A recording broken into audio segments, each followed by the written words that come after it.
I don't understand Occupy Wall Street.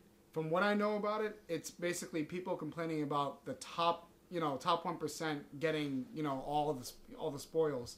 Whereas, especially since we're in a capitalistic system, and the fact that human nature is self-serving, if the 99% were in the 1%'s position, they'd do the exact same thing. So they're not complaining about, what they're saying, they're complaining about the fact that we should be more equal. But in fact, it's not necessarily, the real reason has nothing to do with that. It's more, the more subliminal message is just like saying that I'm just jealous that I'm not who they are.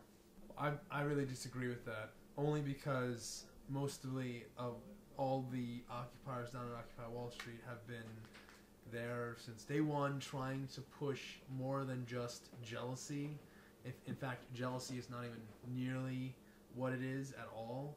It's more or less just promoting ideals that have been established through political societies as our norms, and trying to raise awareness about those ideals and say, like, question those ideals, like certain things that we take for granted, specifically things like the taxes, that the actual difference of taxes of the upper 1% in terms of that's concerned, and the corporations and how they're having tax cuts. As of right now, our voices can't really be heard.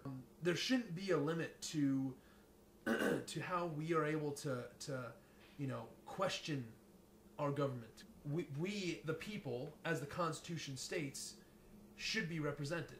But most of the time we're not. If the majority of people had their voices heard and there was a transparency, then a lot of the problems that exist today would not exist. Look at it from the standpoint of the opposition. Occupy Wall Street. To me, that sounds like you just stand there and protest. If I'm a hedge fund manager, or if I work on Wall Street, I look at that. I just I would say, okay, that's annoying. I'm just gonna walk into my office or walk into the trading floor and do my business anyways, because I don't necessarily care. If what you're saying is correct, I don't understand how somebody would care just because all of a sudden now people are saying, oh, well, now I noticed it, so what are you gaining?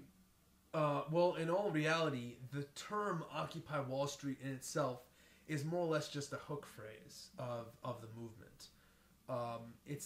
Has nothing to do with the overarching goals and ideals that we all have, because there's so many voices being heard, and there's so many people that want to really promote all the big positive values. But in reality, people always look for questions like, what are they trying to do? What are their goals? What are their demands? But in reality, they don't understand that there are hundreds, if not thousands, of people down there trying to push many different goals, many different demands, all of which are problems that are in our society. We're forcing people to be greedy. We're forcing people to go down roads of finance, to go down roads of, because those are like to work for a corporation, to get a job, etc. Those are more promoted in our society than to do something creative, to be creative in your life. Money in politics is a big evil, in the sense of having large donations to campaigners.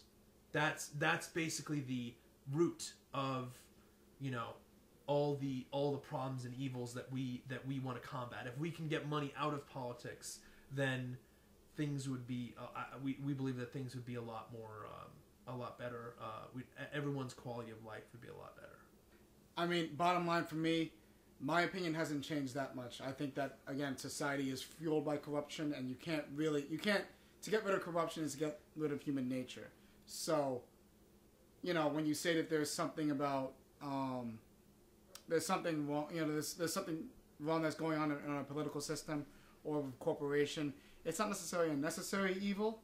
It's more of just an evil that we just have to deal with.